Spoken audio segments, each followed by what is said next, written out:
Assalamualaikum warahmatullahi wabarakatuh. Waalaikumsalam warahmatullahi wabarakatuh. Selamat datang kami ucapkan kembali para netizen sekalian di podcast Santuy. Tetap sehat walaupun santuy. Eh, pada malam kali ini kita akan membahas topik yang sangat menarik, topik yang sangat unik untuk diperbincangkan. Saya ditemani oleh saudara saya netizen 02. Ya, halo, saya netizen 02.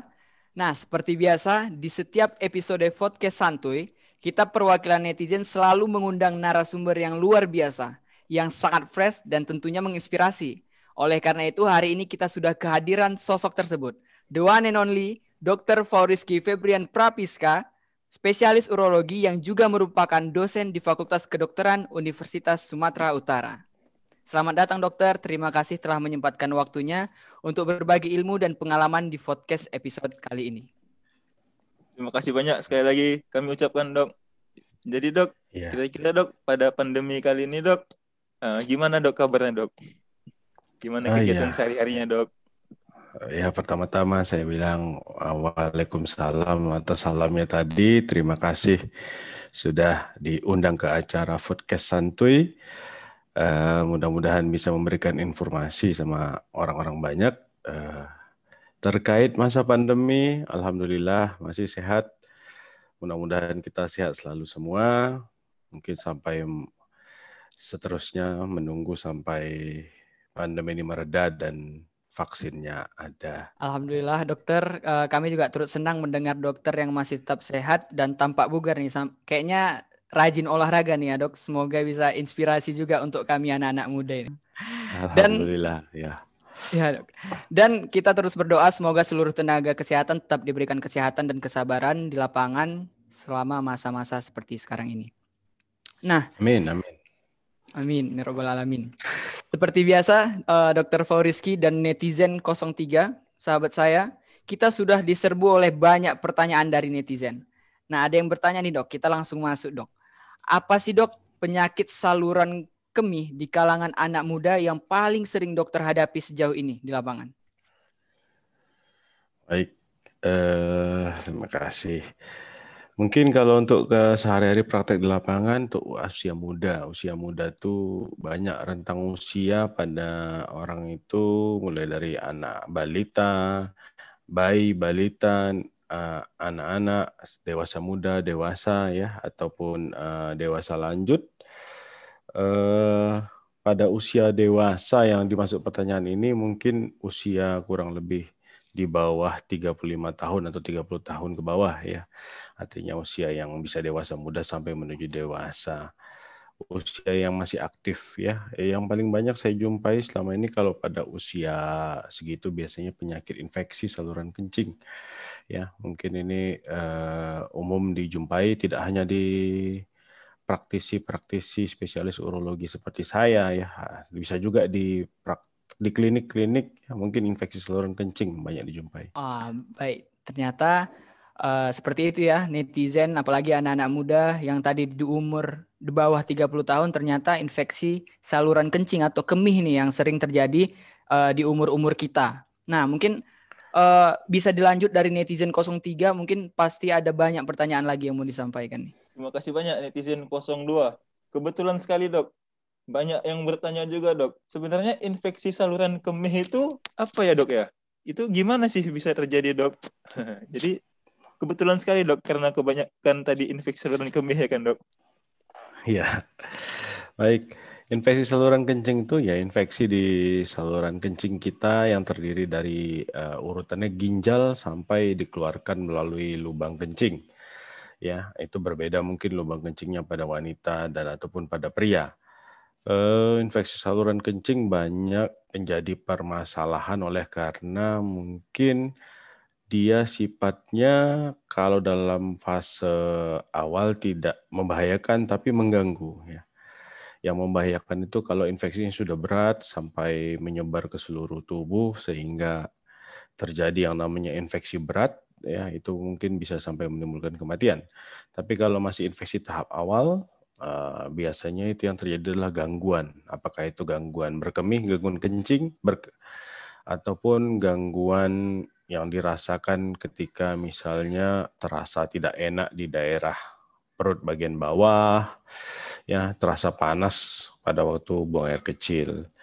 Begitupun infeksi saluran kencing itu ada juga infeksi saluran kencing yang tidak ada gejala, ya tidak ada gejala sama sekali.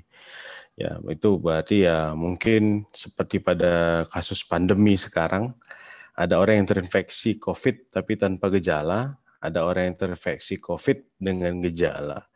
Begitu juga dengan infeksi saluran kencing, ya. Walaupun dia sebenarnya terinfeksi virulen kuman, ya, tapi belum tentu ada gejala. Yang perlu diluruskan sedikit adalah bahwa banyak orang berpikir bahwa karena kencing atau urin itu sesuatu yang dibuang dari tubuh, orang berpikir bahwa kencing itu banyak kumannya, gitu ya.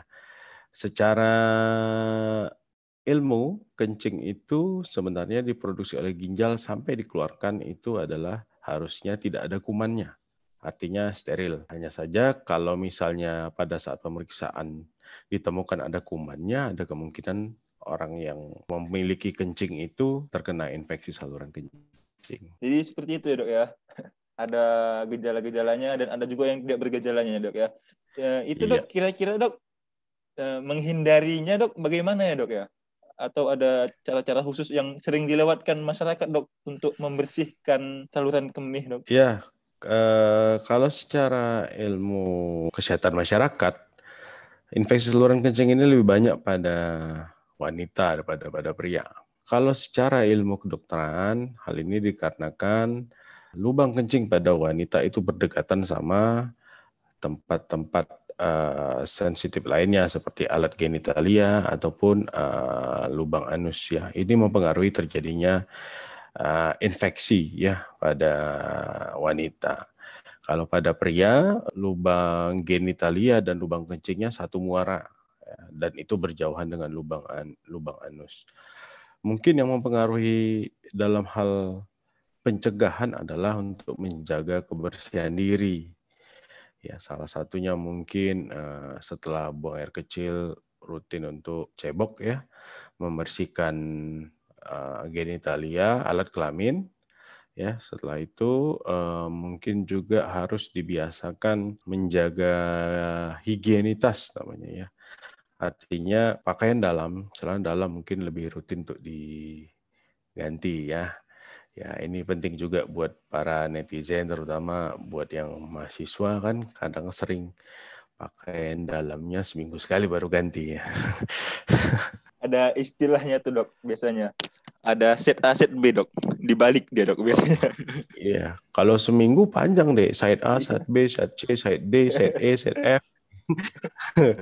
Ya, itu panjang, ya. Tapi itu intinya adalah kita diajarkan untuk selalu menjaga kebersihan diri. Termasuk juga dalam penyakit infeksi apapun, kebersihan diri itu penting, ya. Termasuk dalam infeksi saluran kencing. Kita harus menjaga kebersihan daerah kemaluan kita, ya, daerah yang penting-penting. Dan lagi juga pada infeksi saluran kencing pengaruh habituasi dalam hal cebok juga pengaruh, ya. Contohnya pada seseorang yang cebok dengan airnya disiram dari arah belakang menuju ke depan itu rentan untuk terinfeksi karena infeksinya naik, ya, dari belakang ke depan. Mungkin yang dianjurkan adalah ceboknya mungkin dari arah depan, airnya dari arah depan menuju ke belakang. Ya, dan pandemi ini ngajarkan kita juga kok untuk selalu menjaga kebersihan diri, ya, untuk cuci tangan, ya kan, seperti itu. Itu tuh dok ya. Ya. Silakan netizen 02 dilanjut. Baik, terima kasih netizen 03. Ya. Kita semakin sadar ya tentang pentingnya kebersihan dan semoga penjelasan dokter tadi terkait infeksi saluran kemih ini bisa mencerahkan semua netizen yang menonton ini. Insyaallah. Baik, ini semakin menarik atau perasaan saya saja saya tidak tahu ini, tapi kita akan lanjut ke pertanyaan yang berikutnya, ya. Baik, selanjutnya kita akan masuk nih dokter dan netizen 03. Kita akan masuk ke konten yang sedikit sensitif, tapi banyak yang penasaran sebenarnya. Nah, kita akan membahas terkait pornografi dokter. Nah, yang nggak jauh dari masturbasi, maaf. Nah, itu apakah ada kaitannya, Dok, dengan kejadian ejakulasi dini pada seorang pria? Supaya pria-pria netizen di luar sana bisa paham nih, Dok. Kita kasih paham. Biar nggak gagal paham ya. Iya, Dok. Oke, masalah pornografi. Pornografi itu ya sesuatu yang mungkin dilarang oleh dalam hal setiap sisi sendi kehidupan manusia, mulai dari agama, budaya, sosial, ya itu semua melarang masalah pornografi. Untuk hal masturbasi, masturbasi itu ada yang dilakukan di dalam dunia medis, untuk misalnya untuk mendapatkan sampel sperma pada seorang pria yang mungkin belum menikah, ya itu bisa diindikasikan untuk medis, ya. Artinya, tapi itu kan dilakukan belum tentu setahun 2 kali atau setahun sekali. Ya kan, ada rentang waktu di situ.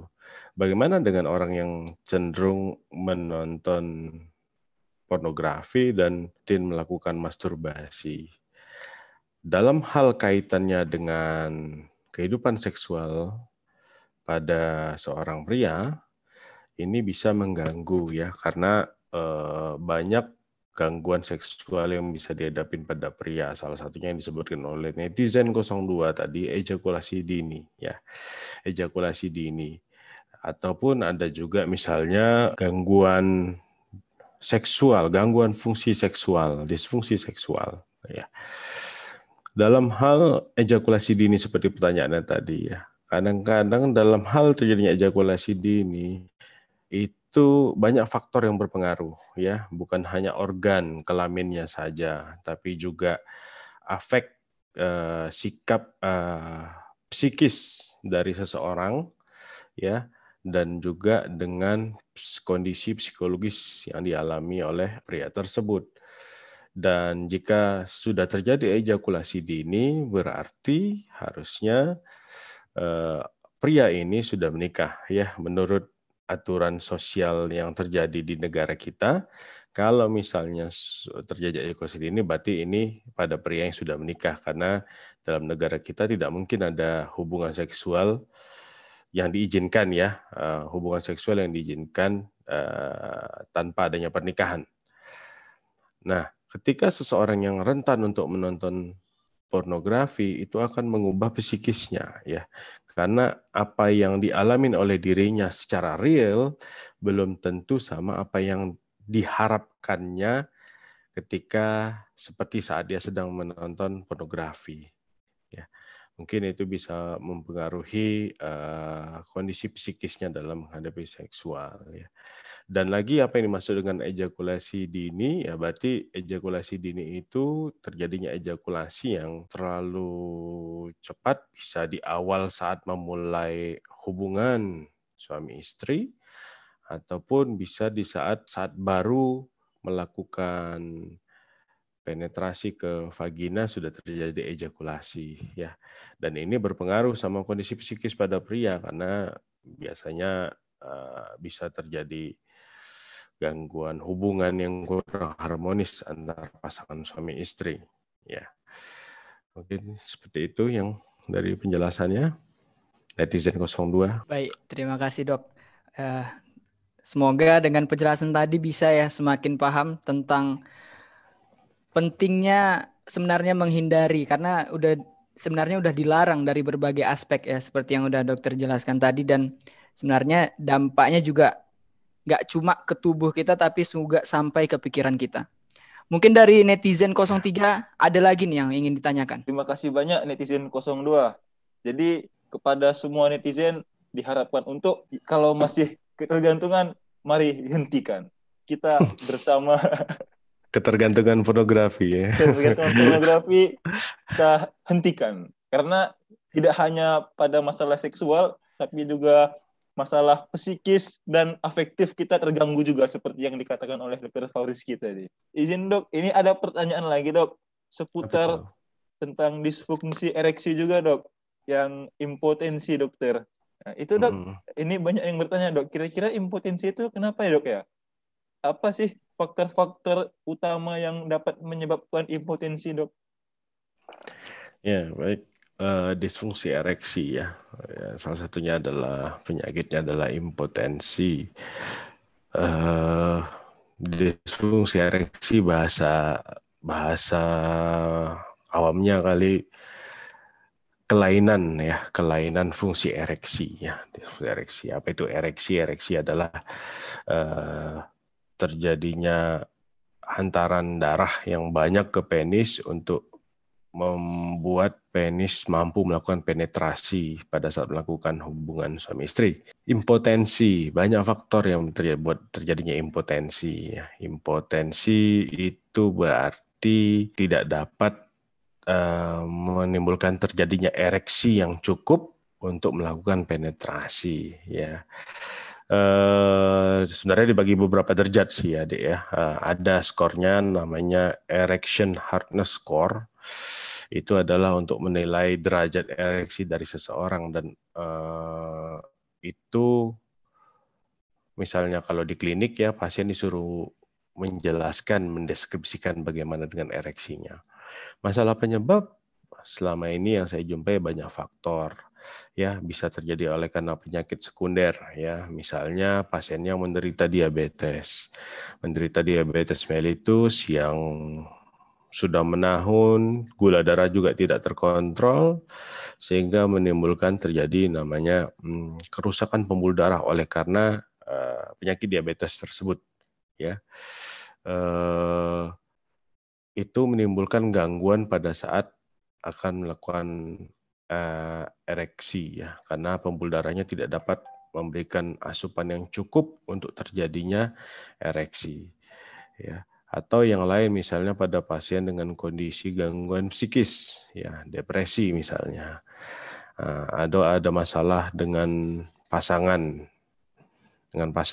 seksualnya, itu juga bisa menimbulkan, atau akibat penyalahgunaan pemakaian obat-obatan seperti narkoba, ya itu semua bisa menimbulkan terjadinya disfungsi ereksi. Dan pada pasangan suami istri ini menimbulkan masalah ya. Dan di sini semua halnya sangat sensitif ya, karena harusnya ketika kita berjumpa dengan pasangan tersebut mungkin ada rasa malu untuk menceritakan, ada rasa sungkan untuk menceritakan ya, padahal kita tahu semua bahwa seorang dokter ketika berhadapan sama pasien sudah disumpah untuk menjaga kerahasiaan pasien. Yang tahu hanya pasien. Dan dalam hal gangguan seksual seperti ini, memang sepertinya pasien itu akan selalu datang bersama dengan pasangannya, artinya dengan suami, dengan istrinya. Dan apa yang terjadi ketika berkonsultasi ya tentu itu menjadi rahasia bersama antara pasangan, pasien, dan pasien sendiri juga dengan dokter. Dan biasanya juga tenaga medis lain yang menemani dokter itu adalah biasanya di klinik-klinik atau di rumah sakit atau di praktek pribadi adalah seorang perawat. Tentu dia juga sudah disumpah untuk menjaga kerahasiaan. Tapi banyak faktor yang menyebabkan terjadinya impotensi ya, khususnya pada dewasa, muda, dewasa, lanjut ya. Dan pada kasus impotensi, orangnya akan merasa bahwa dia memiliki hasrat seksual. Hasrat seksualnya dia ada, ya. Tapi pada saat ingin melakukan pelampiasannya secara seksual, dia tidak mampu mempertahankan ereksi daripada alat kelaminnya untuk penisnya untuk melakukan hubungan suami istri yang seperti secara normal, ya. Jadi itu mengganggu. Terkait dengan yang banyak mungkin dijumpai sehari-hari sampai sejauh ini, saya masih sering menemukan pada pasien dengan penyakit diabetes. Ya, penyakit diabetes itu banyak menimbulkan gangguan ereksi pada pasien, ya, karena memang selalu karena penyakit diabetes, penyakit gula, ya, gulanya tidak pernah terkontrol, pembuluh darahnya rusak, ya, itu menjadi masalah. Yang lain adalah bahwa harus dipahami bahwa pada penis seorang pria itu banyak dialiri oleh pembuluh darah, ya, baik pembuluh darah arteri ya ataupun pembuluh darah nadi vena ya yang bentuk balik. bisa terjadi pada pembuluh darah tersebut seperti proses terjadinya sumbatan pembuluh darah pada otak, terjadi stroke, ya. Bisa terjadi penyumbatan di pembuluh darah penis sehingga aliran darah menuju ke distal itu terganggu, ya. Itu juga mungkin harus didiagnosis dengan pemeriksaan yang mungkin sudah cukup banyak di Provinsi Sumatera Utara, bisa dilakukan CT angiografi untuk dilihat kondisi pembuluh darahnya. Tapi biasanya paling sering memang yang saya jumpai dengan sekunder akibat dari penyakit diabetes. Itu netizen 03 kalau masalah penyebab. Menarik nih dokter. Tadi dokter ada menyebutkan tentang diabetes mellitus, dok. Berarti gula ini yang tidak terkontrol akibat kita terlalu banyak makan gula dapat menyebabkan impotensi, ya dok ya. Berarti semakin seringnya dan semakin banyaknya minuman-minuman boba yang gulanya sangat banyak itu, dok, mempengaruhi dengan kejadian impotensi ini, ya dok ya. Baik, ya. Untuk penyakit diabetes mungkin orang awam taunya sakit gula, ya, sakit gula. Sakit gula ini cukup cukup unik ya, karena kalau ditanya sama pasiennya dalam kondisi sakit gula, dia masih tetap terus minum minuman mengandung gula karena merasa badannya lemas. Padahal kalau dia konsultasi ke dokter, dia akan diberitahu bahwa itu adalah kondisi akibat dari penyakit gulanya. Ya, sehingga dia akan terus minuman yang manis-manis untuk katanya badannya biar tidak lemas, ya. Kita ketahui sakit gula itu berhubungan sama faktor genetik, ada ya, turunan, ya. Seorang yang punya orang tua menderita diabetes mempunyai risiko untuk menderita penyakit ini. Yang lain adalah karena mungkin faktor makanan.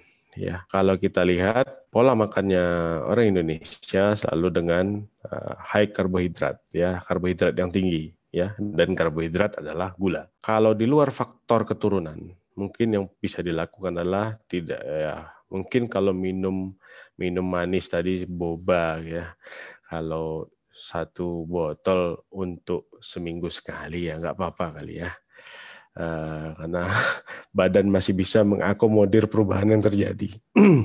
Tapi kalau minum 1 hari bisa 3-4 botol minuman manis, ya itu kita harus hati-hati juga. Karena pada produk makanan atau minuman yang mengandung gula, kadang-kadang yang dipakai adalah pemanis buatan, bukan gula tebu asli, ya, dan itu bisa membuat risiko menderita sakit gula tinggi juga, ya. Untuk kondisi orang sakit diabetes, sakit gula, ya seperti itu. Yang lain adalah tadi masalah orang sakit gula juga pasti erat hubungannya sama pola makan, ya. Gimana cara mencegahnya? Ya, kalau menurut saya hidup sehat, 4 sehat 5 sempurna dulu, ya. Saya tidak tahu itu masih ada apa sekarang, kayaknya masih ada. Artinya semuanya seimbang. Tidak ada yang berlebih dan rutin berolahraga, saya pikir bisa mencegah terjadinya sakit gula ini. Untuk semua, ya. Tapi kalau memang pun sudah menderita sakit gula, mungkin yang perlu dijaga adalah tetap pola hidup sehat, mengatur bagaimana makan, tetap ada olahraganya, ya, walaupun olahraga pada orang sakit diabetes mungkin berjalan, ya, jalan. Dan perlu kita ketahui, ya, mungkin sakit gula itu bisa mengantarkan ke penyakit yang lain, ya. Orang dengan menderita sakit gula bisa menderita sakit jantung, bisa menderita gagal ginjal, bisa menderita penyakit yang lain termasuk stroke, serangan stroke, ya. Jadi kalau orang menderita sakit gula memang sangat penting untuk membuat pola hidupnya teratur dan sehat. Karena saya pikir itu adalah kuncinya dalam hal penata laksanaan sakit gula yang penting. Ya, tapi kalau sudah menderita sakit gula ya mau nggak mau memang harus selain pola hidup sehat tadi, tentu konsumsi obatnya harus teratur. Ya, nggak mungkin obat yang diberikan dokter tidak diminum dengan teratur ya gimana penyakitnya mau terkontrol ya. Mungkin intinya untuk kasus orang sakit gula yang penting adalah gula darahnya terkontrol sehingga bisa mencegah terjadinya penyakit-penyakit lain yang diakibatkan oleh sakit gula tersebut. Seperti itu dok ya. Jadi penyakit gula ini banyak komplikasi-komplikasinya lah dibilangnya dok ya. Bisa jantung tadi, ginjal, apalagi kalau misalnya ke situ tadi, itu sudah habis lah. Tidak ada lagi menikmati hidup kalau sakit jantung, kalau misalnya ginjal tadi kan. Apalagi kalau stroke di otak dan di situ tadi. Ya, terkait gangguan ereksi mungkin itu sangat perlu juga dilakukan konseling. Ya, kalau memang karena sakit diabetes ataupun karena sakit yang lain, mungkin perlu konseling yang baik sehingga pasangan pun bisa mengerti apa yang terjadi, gitu ya. Selain dengan obat-obat secara medis ya. Baik dok. Izin dok, mungkin ada sedikit pertanyaan lagi mengenai yang tadi juga dok, impotensi.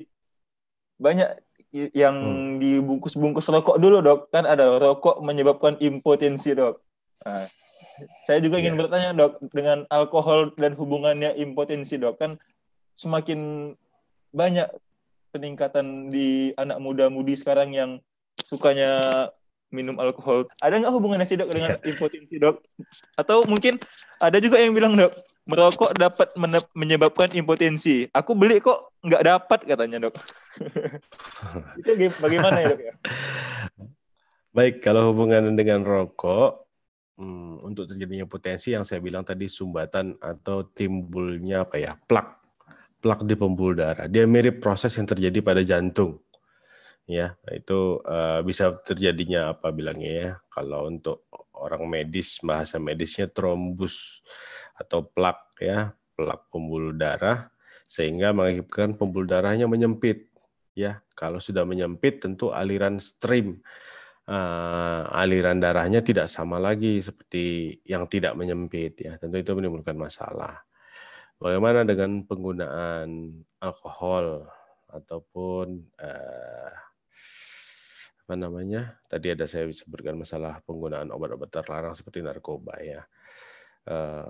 Alkohol dan obat-obatan tersebut, tentu alkohol dan obat tersebut ya kita ketahui sendiri alkohol itu banyak tidak baiknya untuk badan ya, selain bisa menimbulkan gangguan fungsi liver ya, dan dalam kondisi orang yang sudah mengalami intoksikasi daripada alkohol, tentu yang terganggu adalah dari sistem saraf pusat ya, sistem saraf pusat. Demikian juga dengan penggunaan obat-obatan seperti narkoba itu tentu mempengaruhi sistem saraf pusat yang berlokasi di dalam kepala kita, artinya otak kita. Ya, jadi tentu itu berpengaruh dari situ sehingga ya kalau kita tahu sendiri bahwa otak kita ini ya seperti prosesor utama dari badan kita gitu ya. Sehingga kalau dia bermasalah tentu semuanya bermasalah. Ya. Baik secara psikis maupun secara fisik. Ya. Jadi akibat penggunaan obat-obatan terlarang ataupun alkohol itu bisa mempengaruhi ke arah sana. Ya. Mungkin seperti itu netizen 03. Baik, terima kasih banyak dok. Jadi penggunaan rokok dan beli maupun dapat itu tetap saja ada bahayanya. Apalagi alkohol yang dapat mengganggu seluruh dari sistem organ tubuh kita. Terima itu kasih kan banyak, yang dokter. dapat ya kan. Nanti ada juga yang dia bilang dia rokoknya minta ya kan. Sumitro suka minta rokok. Itu bahaya juga. Tetap dapat juga ya dok, dapat menyebabkan bahaya dok ya kalau misalnya minta juga ya dok ya. Iya kan. Mungkin. Itu kan candaan sehari-hari di masyarakat kali gitu ya. Tapi kan yang kita bahas secara gangguan ke tubuh ya. Seperti itu. Mungkin keterangan di bungkus rokok itu netizen 03 dan Dr. Foriski bisa kita ubah saja ke rokok dapat menyebabkan penyakit yang dapat mengeluarkan biaya sebesar sekian ya. Karena kayaknya orang Indonesia lebih takut kehilangan harta daripada kesehatan ya.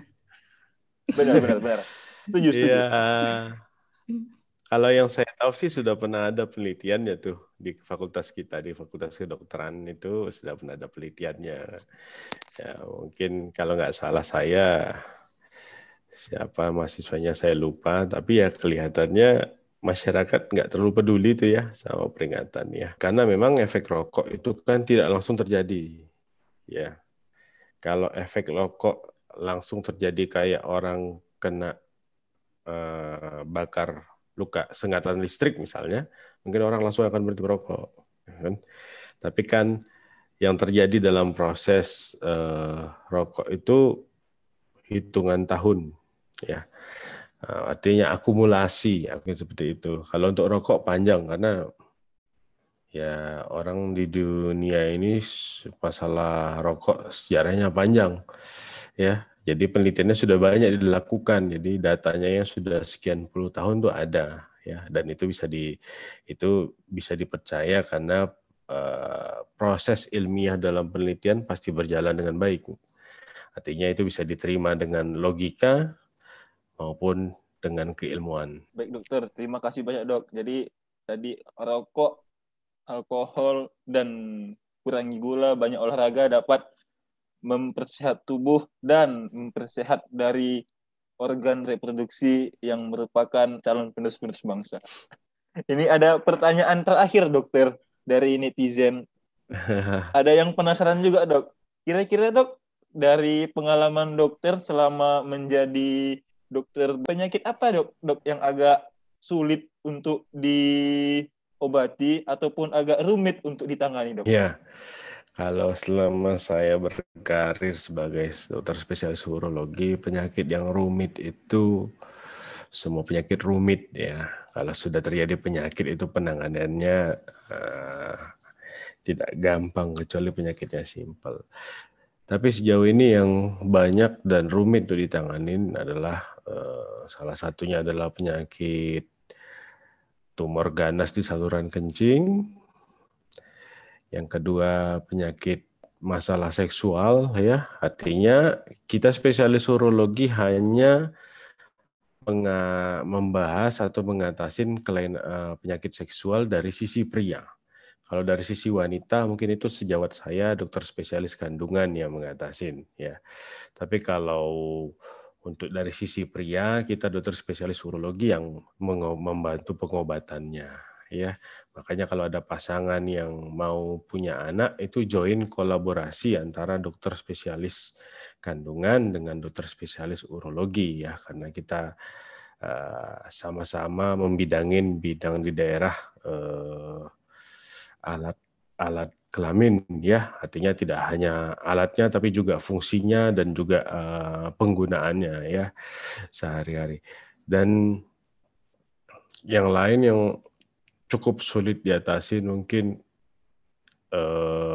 akibat dari infeksi itu tadi yang kita bahas itu sulit diatasin, ya, karena kebanyakan kalau yang tanpa gejala tadi dia datang setelah sekian tahun ditahan-tahan dengan kondisi infeksinya sudah berat, ya, sudah berat. Dan selama ini kita juga harus paham bahwa memberi sedikit penerangan kepada masyarakat bahwa obat antibiotik sebaiknya dikonsumsi atas rekomendasi dokter. Jadi artinya mengkonsumsi obat antibiotik harus dengan resep dari dokter.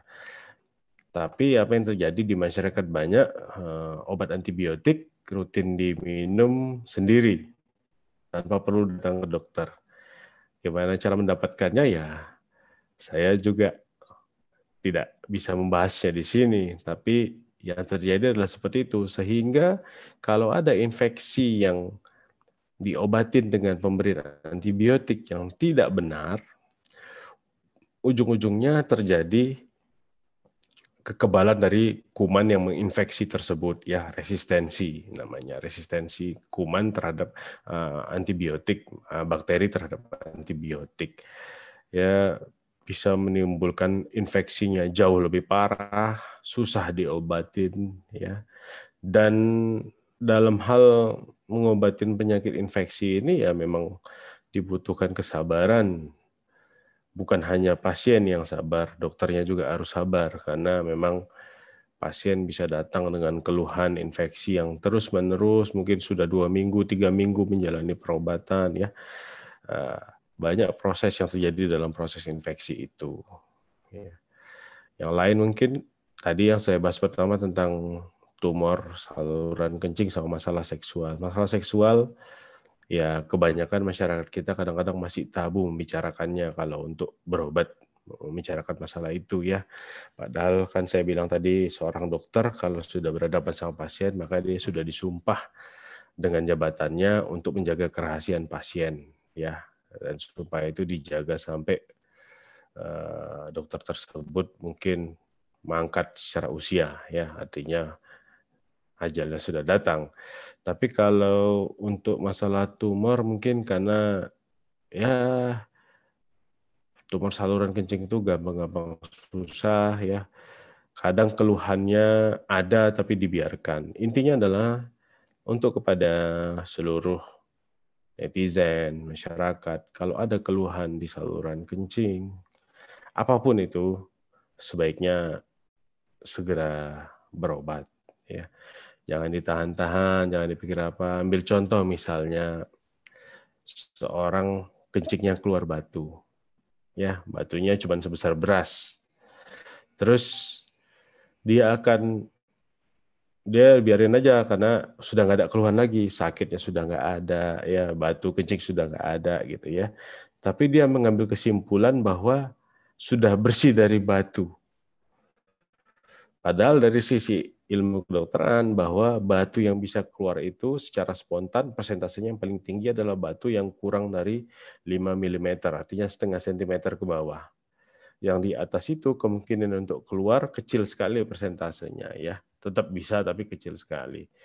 Lalu karena dia berpendapat sudah bersih dari batu, nah, ternyata nanti kemudian berjalan tahun, ternyata batunya masih ada yang besar di dalam, ya, dan fungsi ginjalnya sudah terganggu, ya. Jadi penting sekali untuk segera berobat, maksud saya dalam hal apapun, untuk di penyakit manapun secara general ataupun penyakit khusus seperti yang saya bidangin di bidang urologi. Dalam hal masalah kencing, masalah seksual, ya. Walau gejala masih ringan, tapi sebaiknya segera berobat karena biar dilihat bagaimana kondisinya, gitu, ya. Kalau dibiarin aja, atau apalagi sekarang kita juga ada ini, ya, terapi-terapi alternatif, ya. Kalau untuk terapi alternatif saya tidak bisa membahasnya karena saya tidak memiliki pengetahuan yang cukup untuk membahas terapi-terapi tersebut, ya. Yang saya bahas adalah dari sisi medis karena saya seorang dari dunia medis. Dalam dunia medis semua pengobatan yang diberikan itu sudah melalui proses penelitian yang panjang, sudah melalui proses pengawasan yang banyak, ya. Jadi dalam dunia medis itu pengobatan yang diberikan meminimumkan risiko untuk terjadinya yang tidak baik kepada pasien, ya. Juga penting diberitahu kepada masyarakat umum bahwa saat berobat ke dokter harus dipahami bahwa dokter juga bukan Tuhan, ya. Dokter hanyalah manusia yang diberi kesempatan mempelajari tentang sistem tubuh manusia. Jadi sehingga memang pengobatan dilakukan dalam rangka mencapai yang terbaik, ya, yang bisa untuk pasien. Tapi kalau penyakit datang sudah dalam kondisi berat, ya, seperti misalnya orang sakit batu saluran kencing, batunya sudah besar, ginjal kanan kiri ada batu, fungsi ginjal sudah terganggu, ya. Tetap kalau misalnya diatasin dengan tindakan medis dan banyak terjadi perbaikan, ya syukur alhamdulillah, ya. Berarti memang Allah membantu dokter tersebut, ya, untuk sembuh sehat. Tapi bagaimana dengan kalau kondisi terjadi fungsi ginjalnya tidak membaik, ya memang kita ketahui sendiri orang yang Kalau ginjalnya sudah rusak, ya tidak bisa dikembalikan lagi ke normal kan, karena ginjal itu dikasih Tuhan cuma 2, kalau satu bermasalah di cover oleh yang satu lagi, kalau dua-dua bermasalah dan fungsinya sudah jelek, ya maka orang akan menjadi gagal ginjal. Pengobatan gagal ginjal, ya selain mungkin cuci darah secara teratur, ada juga sekarang kita sudah banyak dengar ya, ada transplantasi ginjal, dan juga ada teknik cuci darah yang dilakukan lewat selang dari perut, ya itu namanya continuous ambulatory peritoneal dialysis, ya APD. Tapi meskipun begitu, walaupun sudah orang yang sudah cuci darah ataupun yang bahkan yang paling baik dengan cangkok ginjal transplantasi, tentu dia tidak sama seperti orang yang sehat, ya. Dia tetap diberikan pengobatan yang terbaik untuk membantu dirinya, ya. Tapi tentu tidak sama kondisinya dengan orang yang sehat, ya, yang ginjalnya tidak terganggu apa-apa. Jadi penting sekali memang untuk awas terhadap diri sendiri, ya. Walaupun ada keluhan sedikit, ya perlu diperiksa. Kalau sudah diperiksa dengan baik dan ternyata kondisinya tidak berat, tidak membahayakan, tidak perlu ada terapi lebih lanjut, ya cukup bisa tenang, ya. Tapi kalau misalnya dibiarkan, ternyata penyakitnya terus berjalan dan tambah lama tambah parah, ya maka nanti yang sengsara juga dirinya sendiri. Mungkin itu dari saya. Terima kasih banyak atas jawaban terhadap pertanyaan terakhir tadi yang gak cuma jawaban tapi juga udah mengandung banyak pesan yang semoga bisa diterima netizen 0 sekian yang ada di masyarakat, semuanya bisa diterima dengan baik, insyaallah. Amin. Nah, maaf nih dokter, sejujurnya kami juga banyak sekali yang mau dibahas. Mungkin kita bisa membahasnya lebih dalam dan lebih seru lagi di kesempatan-kesempatan berikutnya, Dok, di podcast santuy episode-episode yang lain. Nah, sekali lagi kami ucapkan terima kasih banyak kepada dokter atas waktu dan ilmunya, dan kepada netizen yang sedang menonton podcast santuy ini, jangan lupa tunggu episode-episode berikutnya, dan ingat, like, comment, subscribe, dan share video ini seluas-luasnya karena kita nggak bisa sehat sendirian. Sampai jumpa di episode berikutnya. Podcast santuy. Tetap sehat walaupun santuy.